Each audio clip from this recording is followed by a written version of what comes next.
하나님, 우리에게는 지식이 필요한 것이 아니고 정보가 필요한 것이 아닙니다. 하나님을 아는 영적인 은혜가 필요합니다. 하나님과 교제해야 되고 영원하신 하나님을 기뻐하며 주님 나라에 함께 거하게 하기 때문에 우리는 하나님을 아는 것이 참 소중합니다. 하나님, 주의 말씀을 묵상합니다. 단순한 지식과 정보를 전달받고 지식을 채우는 시간이 아니라 주님을 깊이 아는 시간 될 수 있도록 주여 우리 눈을 열어주시고 지혜와 계시를 주사 하나님을 알게 해주셔서 겸손히 주의 말씀 속에서 세밀하게 인도받는 축복을 누리게 하여 주옵소서. 레위기를 통해서 우리에게 알려주시고자 하시는 복음의 비밀과 그리스도의 비밀을 또 깨달아 알 수 있도록 은혜를 더하여 주옵소서. 예수님의 이름으로 기도합니다. 아멘. 오늘 그 본문 이거 주보 보기 전에요. 자,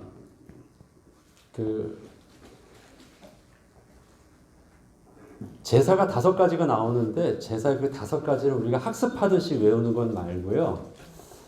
일단 신약을 사는 우리에게 있어서 구약의 율법을 폐하는 우리에게 있어서 그 제사의 의미가 중요한 것은 그 안에 하나님께서 담아놓으신 그리스도의 모형을 우리가 발견하는 거거든요. 하나님께서는 구약을 통해서 예수 그리스도의 모형을 많이 담아놓으셨죠. 여러분들이 기억나는 그리스도의 모형이 뭐가 있어요? 창세기부터 한번 쭉 여러분이 한번 생각해 보면 가죽옷도 있고요. 그 다음에 제사를 지내는 버릇이고 아벨과 가인이 제사를 드리기 시작합니다. 여러 가지 모양들이 여러분들이 다 알아요. 예를 들어서 노아예요. 방주, 그 다음에 뭐 제단불, 성막, 그 다음에 출애굽에서 나오는 놋뱀, 뭐 이런 건 다 그리스도의 모형이에요. 그것을 우리가 그렇게 말할 수 있는 이유는요. 이것을 신약에서 예수님이 그리스도의 모형이었다고 가르쳐 주시기 때문에 우리는 정확하게 그 눈을 가지고 그렇게 정확하게 알 수 있는 거예요. 구약을 해석하는 눈은요. 신약이 구약을 어떻게 보았느냐를 따라서 우리가 그 눈으로 보는 것이거든요. 저희가 임으로 그냥 말하는 것이 아닙니다. 예수님이 특별히 그렇게 우리에게 구약을 보는 눈을 가르쳐 주셨어요. 그 가운데 예수 그리스도의 모형 속에서요. 성막, 성전, 그 다음에 제사 이런 것은 다 그 안에 그리스도의 모형이 담겨져 있어요. 특별히 이 제사 안에는요. 제물의 이 비밀들을 가지고 있죠. 예수 그리스도께서 우리의 희생 제물이 되어 주셨잖아요. 그런데 예수 그리스도께서 제물 되어 주실 때 그 제물에는 몇 가지 성격이 있더라고요. 속건제의 성격이 있어요. 우리의 죄에 대해서 죄의 값을 치워주는 것이니까 속건제의 성격이 있어요. 그래서 십자가에 대속하실 때 그 대속은요, 값을 치러주시는 제물이에요. 그래서 그 제물은 어떻게 해요? 버리심이 됐잖아요. 엘리 엘리 라마 사막다니 어찌하여 나를 버리셨나이까. 왜냐하면 그거는 속건 제물이나 속죄 제물은 어떻습니까? 여호와께 기뻐 받으심이 흠양이 안 돼요. 그래서 우리 속죄 제물 할 때 어땠어요? 그것은 밖에 속죄 제물이나 속건 제물이나 제물을 다루는 방법은 똑같아요. 밖에서 해서 그냥 태워버리는 거예요. 여호와께서 기뻐 받으심이 안 됐다 표현을 해요. 왜요? 그거는 대속의 제물이었으니까. 그렇지만 그 예수님의 모습은요. 그런 희생함을 통해서 하나님과 우리와의 화목하게 하셨어요. 그래서 우리는 그냥 하나님 앞에서 화목 제물로 드리지만 그래서 우리 입장에서는 그것이 기쁨의 제물이 되었지만요. 그 제물된 의미 안에는 뭐가 있어요? 희생의 값어치가 담겨 있다는 것을 인식해야 돼요.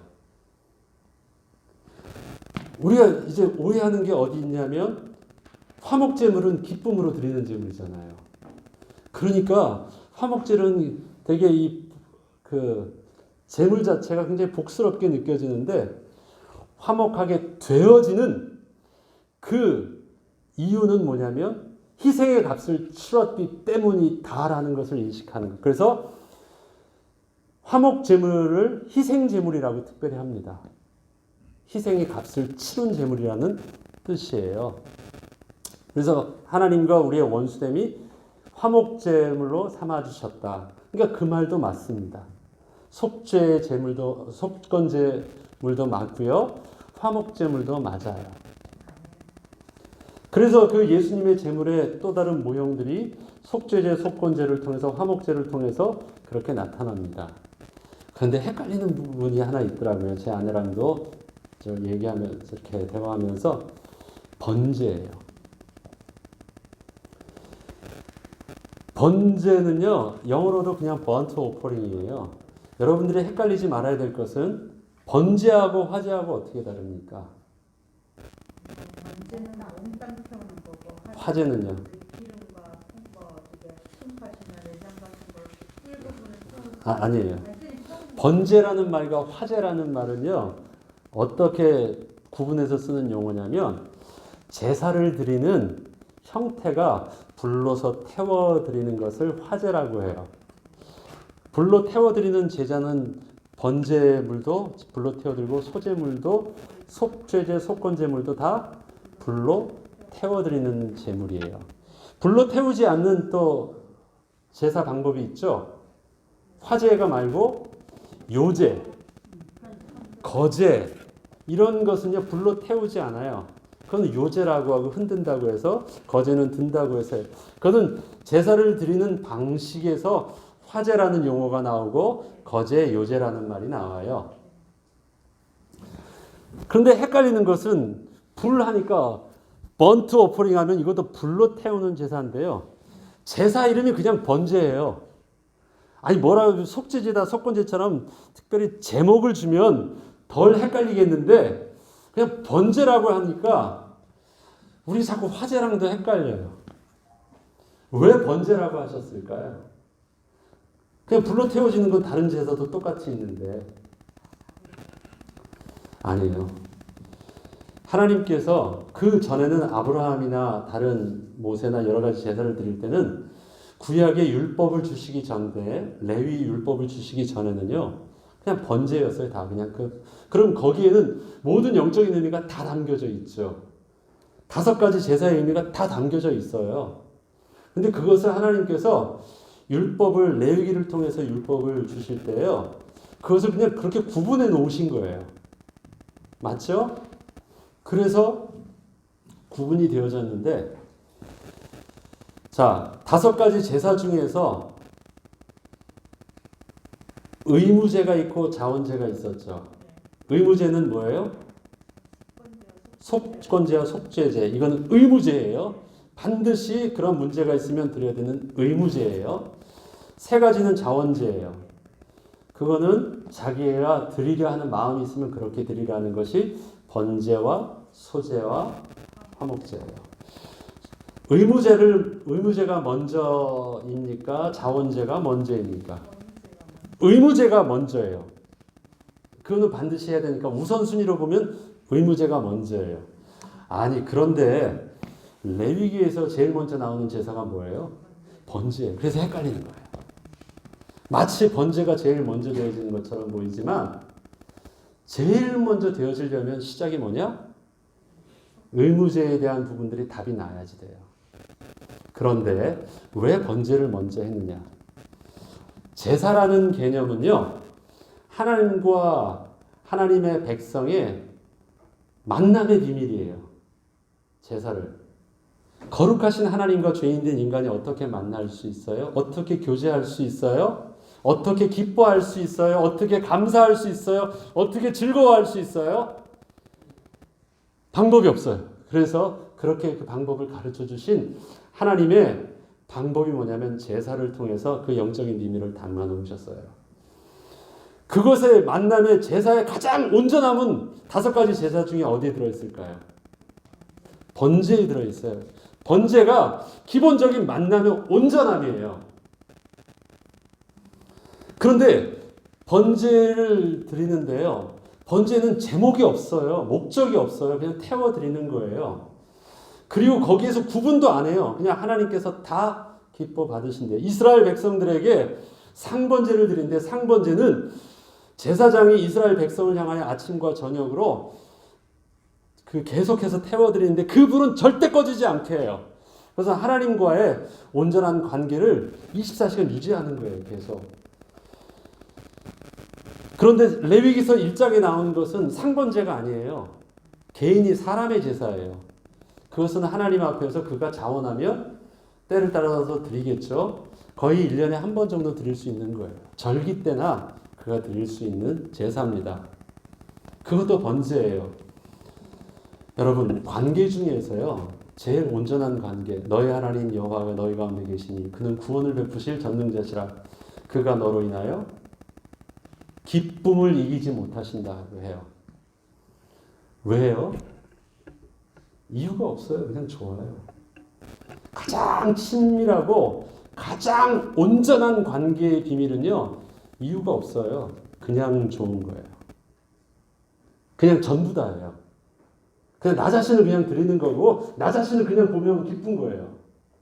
왜라는 게 없어요. 그게 온전한 관계, 가장 온전한 관계를 설명하는 거예요. 그냥 너로 인하여 기뻐하는 것. 그것이 하나님이 우리의 관계의 온전함의 전부예요. 그럼 우리가 하나님께 드릴 때 온전함의 전부는 뭐예요? 나도 하나님으로 인하여 기뻐하는 것. 그게 뭐냐? 번제예요. 그래서 번제에는요, 내용이 없어요. 왜라는 것이 없어요. 그냥 전적인 헌신, 기쁨, 감사, 그냥 그거예요. 그런데 그 안에 번제인데, 번제를 드릴 때 어떻게 드려요? 제물을 가져가서 제사장 앞에서 안수해요. 그래서 나와 제물을 동일시하고 그것이 희생제물이 되잖아요. 그럼 하나님이 그것을 보면서 기뻐하시면서 속함을 텐데요. 죄사함을 받는데요. 근데 여러분들이 여기서 오해하지 않아야 될 것이 그 속에서 죄사함을 받는다는 그 죄사함은요, 속죄제의 죄사함과는 개념이 달라요. 번제를 드릴 수 있다라는 것은요, 하나님 앞에서 관계가 회복된 상태예요. 껄끄러운 상태는 어디서 해결함을 받아야 돼요? 속죄제와 속건제에서 해결함을 받아야 돼요. 그런데 하나님 앞에 번제를 드리러 그냥 내가 하나님 앞에 기뻐해서 나아가는데 거기서도 속죄함이 된대요. 왜 그러느냐? 우리가 하나님 앞에서 기뻐함으로 당당하게 은혜의 부자 앞에 나아가지만 여전히 하나님과 또 인간의 죄인들 인간의 본질의 속성은요, 하나님께서 우리에게 하나님의 거룩하심에 은혜를 베풀어 주셔야 돼요. 그래서 기쁨과 담대함과 하나님의 맞이함이 있지만 그 가운데는 뭣도 있어요? 맞아들일 때는 반드시 하나님의 희생에 대한 답이 그 안에 있어요. 그래서 사함을 받는다라는 것이에요. 내가 무슨 죄가 있으니까 뭐 다른 죄 이것저것 다른 죄도 있지만 내가 속죄제를 드리면서 내가 번제를 드릴 때 그 속성도 그 안에 다 담겨져 있으니까 번제 하나로 드리면 된다 그 말이 아니에요. 번제라는 제사름 자체가 하나님과 나와의 온전함, 기쁨, 담대함, 즐거움이지만 여전히 우리가 그 안에서는 무엇도 있다? 하나님의 다함 없는 우리에게 용서하시는 긍휼함이 있다. 그리고 이렇게 내가 하나님 앞에 자유함을 얻을 수 있는 것은 대속함의 재물이 있다라는 것을 그 안에서 잊지 않게 하는 거예요. 가장 우리가 늘 그래서 이스라엘 백성들이 늘 드리는 제사는 그래서 번제가 돼야 되는데 번제를 우리에게 지금 이제 신약에서 우리의 모습들도 마찬가지입니다. 우리가 하나님 앞에 예배를 드리는 온전함의 모습은 그냥 번제 드림이 영적인 비밀이 맞아요. 근데 그렇게 드리지 못하는 죄사함과 하나님 앞에서 회개해야 될 일들과 하나님 앞에서 은혜를 구하는 여러 가지 일들도 있죠. 그 다음에 감사해야 될 일들도 있고요. 여러 가지 많은 내용들이 다 있어요. 하나님과 우리의 관계의 가장 이상적인 부분들은 번제다. 예. 그리고 거기에서 이 죄사함이라는 것은 속죄제와 속건제라는 개념하고는 다르다. 특히 속죄제와 속건제를 구약의 레위기에 다룰 때는요, 그들 속에서는 원죄와 자범죄라는 개념이 있어요, 없어요? 없습니다. 저들은 이제 죄를 배워가는 과정이에요, 이스라엘 백성들은요. 그 전에 아예 몰랐는데 하나님께서 저들에게 죄를 인식하게 주기 시작하셨어요. 뭘 통해서요? 율법을 통해서 하나님 말씀에 반역하는 것은 죄라는 사실들을 인식하게 해주셨고요. 하나씩 하나씩 가르쳐 주세요. 그것이 우리에게는 좀 더 구체적으로 많이 깨닫게 되어졌고 배우게 되었지만 그들 속에서는 그림자와 같은 것이고 모형과 같은 것이에요. 그래서 율법을 통해서 속죄제와 속건제에 대한 죄에 대한 인식들을 하게 합니다. 그러면서도 하나님께서 번제를 통해서 하게 하실 때는 그들은 잘 이해하지 못할지라도 그 안에 우리에게 있어서 하나님께 고백해야 될 것이 있죠. 내가 율법에 온전하게 지켰어도 나는 여전히 죄인입니다. 우리 어떤 죄요? 그것이 아담의 죄, 원죄에 대한 부분들이에요. 그것은 내가 오늘 율법에 의해서 잘못을 안 했어도요, 여전히 나의 본질 자체가 죄로 오염되어 있는 나 자신을 하나님께 인정하고 나아가는 거예요. 그래서 붙잡는 거예요. 그게 번제 안에 들어있어요. 근데 저들은 그것을 이해할까요? 아니에요. 저들은 율법 안에서 저들은 하나님 앞에 나아갈 때는요, 어떻게 해요? 기뻐함으로 속죄제와 속건제에 대한 그들의 율법에 대한 것들의 자유함을 얻고 하나님께 나아가요. 질문을 해볼 수 있겠죠. 그런데 왜 여기서도 또 속죄함이 있다고 하셨지? 하나님께서 지혜로 알게 하시겠죠. 저희는 그 부분들의 영적인 의미를 압니다. 원죄의 의미를. 그러나 계속해서 말씀드리지만 번제를 드릴 수 있다라는 것은 하나님 앞에서 기뻐함과 자유함과 전적인 헌신함과 다른 어떤 의도된 우리의 껄끄러움이 없을 때 드려지는 제사가 번제다. 제사의 개념 안에는 죄사함의 비밀이 있지만 죄사함 받기 위해서 번제를 드리는 것은 아니다. 이해되시죠? 그래서 속죄제, 번제제 다 거기엔 죄사함의 속성이 다 있습니다. 우리가 예배를 드릴 때 하나님 앞에서 여러분들이 죄 있어서 늘 죄사함을 놓고 기도하지 않잖아요. 나는 오늘도 너무 기쁘고 감사한데 제일 먼저 하는 기도가 뭐예요? 하나님, 나는 죄인입니다. 근데 이제 그 죄인이라는 것이요, 나를 힘들게 하지 아니하고 오히려 나를 평안하게 하고 기쁘게 하고 감사하게 해요. 아니까. 번제를 아니까. 일단 거기까지 하겠습니다. 그럼 제사에서 번제를 헷갈리지 않고 제일 먼저 5가지 제사로 나누어졌던 거기에만 일단 국한해 보자면 속죄제나 속건제가 먼저 해결되어져야 돼요.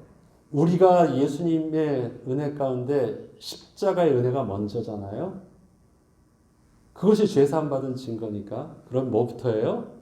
우선순위가 속건제였어요. 속죄제였어요. 그것을 통해서 하나님과 화목하게 되어지니까 우리가 하나님 앞에서 이제는 온전하게 나 자신을 거룩한 산제물로 드릴 수 있는 제물이 될 수 있었던 거예요. 또 오늘 레위기 6장 그러면 잠깐 했던 거니까 짧게 해서 하면서 좀 이해를 들어볼게요. 1번에 보면 제사를 드릴 때 태워서 하나님께 드리는 것과 드리고 남아서 제사장에게 주는 것 중에서 제사장의 몫이 더 거룩하다고 하십니다. 그 이유는 무엇일까요? 제사를 드릴 때 보면요, 하나님께 드리는 것은 다 태우잖아요. 그러니까 없어요. 그 다음 남았는데요, 남은 음식은 거의 다가 제사장의 몫이에요. 화목제물은 좀 다르지만, 그런데 다 속성이 있습니다. 뭐라고 하냐면 남은 그것은 지극히 거룩하니까 아주 거룩하게 다루라고 하세요. 왜 그렇게 말씀하실까요? 하나님께서 제사장에게 주신 그 몫은요, 그 모든 것을 제사장에게 드릴 때는 예물을 드리는 자가 다 완전히 각을 뜨고 구별할 거 다 해서 제사를 드릴 수 있도록 다 드리거든요. 제사장이 하는 건 없어요. 거기 제사장 목도 딱 띄어서 구분해서 제사장 목 드리고 하나님께 드려서 하나님께 드리고. 누가 다 해요? 제사를 드리는 사람이 해요. 다 하는데 이런 오해를 하면 안 돼요. 아, 내가 이것은 제사장 목소니까 제사장 목소리 드리고 이건 하나님 것이니까 하나님 것으로 드린다? 그게 아니래요. 왜 그것이 거룩하다라는 개념이 하냐면요. 내가 제사를 드릴 때 이미 제물 자체는 하나님 앞에서 100% 다 하나님께 드린 것이에요. 그리고 그 하나님께서 하나님의 특별히 일을 맡은 제사장에게 하나님이 주신 것이에요. 그래서 내가 준 것은 거룩한 것이 아닌데요. 하나님 것이 소유가 되어서 하나님이 주신 바 된 것은 거룩한 거예요. 그래서 함부로 다루면 안 돼요. 그 소유가 하나님으로부터 나온 것이기 때문에. 그래서 제사장은 백성이 예배자가 이렇게 해서 제사장을 유지시켜주고 뭐 월급 주고 뭐 아니면 그들의 먹을 것 주고 그런 개념이 아닙니다. 내가 나의 분깃을 제사장에게 주었다라고 정확하게 표현하고 계십니다. 내가 나의 분깃을. 레위기에서도 보면 7장 34절입니다. 내가 이스라엘 자손의 화목제물 중에서 그 흔든 가슴 같은 뒷다리를 가져다가 제사장 아론과 그의 자손에게 주었나니. 여기서 내가가 누구예요? 여호와 하나님께서. 아니 받기는 백성들에게 다 받았는데요. 그래서 받아가지고 당신 소유로 다 제사장들이 취했는데 표현은 뭐냐면 내가 저들에게 또 그 자손에게 주었다라고 표현합니다. 내가. 왜요? 하나님 소유라는 것이 하나님 소유. 그래서 그것을 받는 자들은 제사장도 마찬가지고 함께 했던 다른 자들도 절대 그 거룩함이 흠나지 않도록 함부로 다루면 안 됩니다. 화목제물도 마찬가지예요. 하나님 앞에 온전히 화목 제사가 언제 끝나는 줄 아세요? 아, 내가 화목 제물을 드리겠다 해서 제사장에게 피를 뿌리고 제사장으로 번제를 딱 태우면 끝나냐? 아니에요. 화목 제사가 언제 끝나느냐? 제물이 나오잖아요. 그럼 그거를 백성들과 나누기 시작해요. 기뻐해요.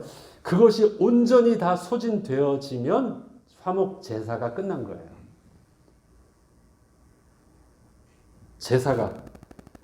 제사 다 끝나고 나머지 음식을 이제 우리가 함께 나눠 먹자가 아니고요. 화목 제사의 시작과 끝이 어디냐? 하나님께 드린 자원에서 드림부터 그래서 제사장을 통해서 자 드림과 동시에 남겨진 재물을 백성들과 나누잖아요. 그때 날수도 중요하고 그때 사람들도 깨끗한 자가 먹어야 되고요. 함부로 다루지 아니하서 온전히 재물이 재물로서 온전히 율법대로 쓰여져서 제대로 소진되어지면 그때 화목 제사가 끝난 것이에요. 그러면 그 영적인 긴장감이 그냥 제물을 드리는 그걸로만 끝나지 아니하고요. 그 제물을 가지고 나누는 것들 자체도 굉장히 이 거룩함과 굉장히 이것이 잘못되지 아니하도록 잘해야 돼요. 만약에 잘못하면 어떻게 돼요? 대를 끊어버린대요. 나는 죽는 정도가 아니라 그 대를 끊어버리시겠다고 말씀하실 정도예요.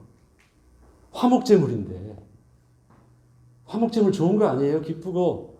그런데 똑바로 안 하면 대를 끊어버리신대요. 그래서 화목제사의 기간이 제일 길어요. 그 제사. 예수님께서 화목제물로 오셨대요. 그래서 그 예수를 통해서 우리가 있죠. 제물 대신 우리를 통해서 우리가 생명이 떡돼서 우리가 나음을 입어요.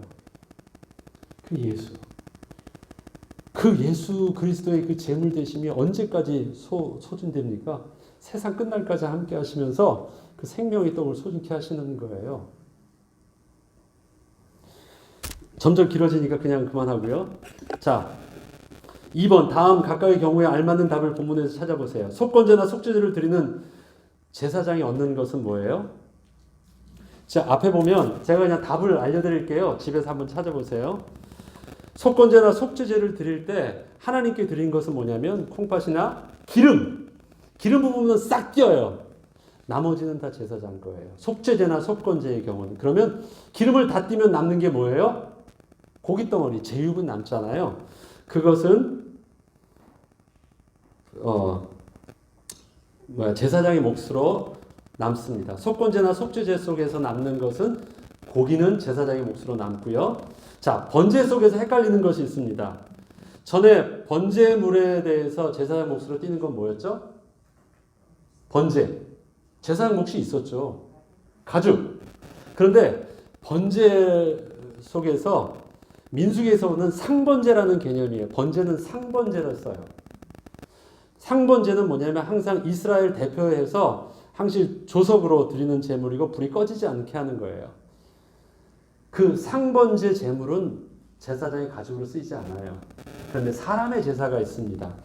그게 레위기 1장에서 네가 하나님께 만약 그런 번제를 드리려거든 할 때는 그 제사는 사람 개인이 하나님 앞에서 온전히 헌신하면서 드리는 제사예요. 그때는 그것은 가죽을 취해요. 그건 제사장 몫으로. 그것이 차이가 난다라는 것을 좀 이해하시면 되고요. 소제를 드리는 제사장이 얻는 것은 뭘까요? 소제.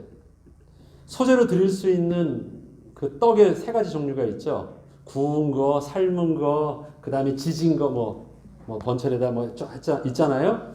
그것은 일부를 띄워가지고 소제를 태운 후에 나머지는 그 드린 제사장의 몫으로 얻습니다. 사실 그것은요, 그 제사장의 몫이 그렇게 얼마 되지 않아요. 어쨌든 그건 그렇게 제사장 몫으로 얻는데요. 제사를 전혀 드리지 않은 제사장도 얻는 것이 있어요. 그 소제 중에서 어떤 것으로 나와 있나요? 이게 10절에 나와 있는 거예요. 소제물 중에서요, 세 가지 방법으로 그 떡을 만들지 않은 것이 있어요. 그냥 가루만 드린 거 있죠. 기름을 섞어서 가루 이렇게 드린 것, 그 다음에 그냥 말린 것. 우리 탈국하기 전에 말리잖아요. 그냥 그대로 해서 말린 그것은 내가 제사를 직접 집례하지 않았던 제사장의 몫으로도 나눌 수 있어요. 그것이 10절에 나와 있습니다. 기름 섞은 것은 화독, 솥, 번철에서 조리지 아니하였다라는 뜻을 말해요. 그렇게 조리하지 아니하는 것은 그렇게 나누고요.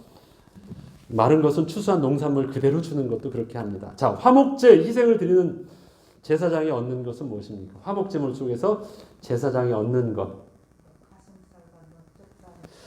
자, 언제 요제를 드려요? 이렇게 언제 흔들어요? 무슨 살 할 때는요? 가슴살 할 때 요제를 들어요. 요제를 드린 것은 누굴 줘요? 제사장 중에서도 특별히 아론의 자손들에게 줘요. 그게 제사장 아론의 자손이시고요. 그 다음에 거제로 드리는 것이 있어요. 거제로 드린 건 뭐예요? 넓적다리. 그거는 누구예요? 제사장의 가족들과 그 자손들도 함께 먹을 수 있는 것이에요. 그 고기 말고 화목제물로서는 고기 말고도 또 드려지는 제물이 있죠. 소제물로 드려지는 것들이 있어요. 화목제물의 소제물로 드려지는 것은 뭐 기름 섞인 무교병, 기름 바른 무교전병, 고운 기루에 가루에 기름 섞어 구운 과자, 이런 것들도 다 제사장 몫으로 드리고 난 후에 구별해서 얻습니다. 그 다음에 거기에서 특별히 소제에서 화목제에만 특별히 있는 것이 바로 유교병이에요. 누룩 섞은 것은 먹지 말고 드리지 말라고 하는데요. 화목제에는 있어요. 유일하게 유교병이 있습니다. 함께 나눈 것으로는 있어요. 그 차이가 좀 있습니다. 자, 3번. 희생 제물을 거룩한 곳에서만 먹고 6절에 그렇게 나오고요. 제사장에게만 주고 7, 9, 14절도 그렇게 나옵니다. 남자에게만 허락하고 저장하지도 못합니다. 그러니까 기본적으로 희생 제물로 드렸던 제물들은요. 제물을 드린 자가 그러니까 집례한 제사장만이 그것을 먹게 돼 있어요. 그렇다면 여자나 그의 자녀들과 가족들 드리지 않은 사람들은 어떻게 고기를 먹을 수 있을까요? 그렇습니다. 그 화목제 그거예요. 그리고 실질적으로 그것이 제일 맛있기도 하고 제일 양이 많습니다. 제사에서 제사장 몫으로 거룩한 것을 먹게 하는 건 양이 많지 않아요. 일부 안에서 자기 몫으로 취하는 것이기 때문에. 그런데 화목제물로 함께하는 제물은 모든 가족들과 자손들도 함께 먹을 수 있습니다. 자, 이 5가지 제사 안에는 우리가 영적인 그리스도의 비밀, 그 다음에 우리의 예배와 우리의 그 영적인 그리스도의 비밀들이 많이 담겨 있기 때문에 제사에 대한 많은 부분들을 계속 다른 각도로 계속 보는데요. 기도하면서 더 보겠습니다. 더 우리가 이 제사 자체를 뭐 5가지를 학적으로 안다는 것이 중요하지 않는데 알면 알수록 우리에게 되게 이 감격되는 부분들이 있어요. 아, 그리스도의 영적인 비밀, 내가 구원이라는 게 이렇구나. 하나님께 예배한다라는 것. 제가 번제의 비밀을 하면서요. 번제 왜 예배 제목이 없지라는 것이요. 진짜 하나님이 우리에게 원하시는 기뻐하심. 그 모델을 우리에게 주셨고 우리도 그렇게 하라는 부분들을 보면서요. 아, 그렇지. 그런 관계의 비밀도 많이 알게 됐어요. 어쨌든 레위기서를 우리가 이렇게 묵상해 나가면서 하나님과 더 가까워진 은혜가 있기를 바랍니다. 기도하겠습니다. 하나님 참 감사합니다. 오늘도 예배를 통해서 은혜 주시고 성경 공부를 통해서 눈 열어주시니 감사합니다. 주님께 더욱더 가까이 나아가게 하시고 하나님 한 주간 동안 또 처한 환경에 살 때 우리의 건강 지켜주시고 우리에게 은혜를 주셔서 더욱더 주님과 더불어 성령 충만하게 하옵소서. 감사드리며 우리 주 예수 그리스도 이름으로 기도합니다. 아멘.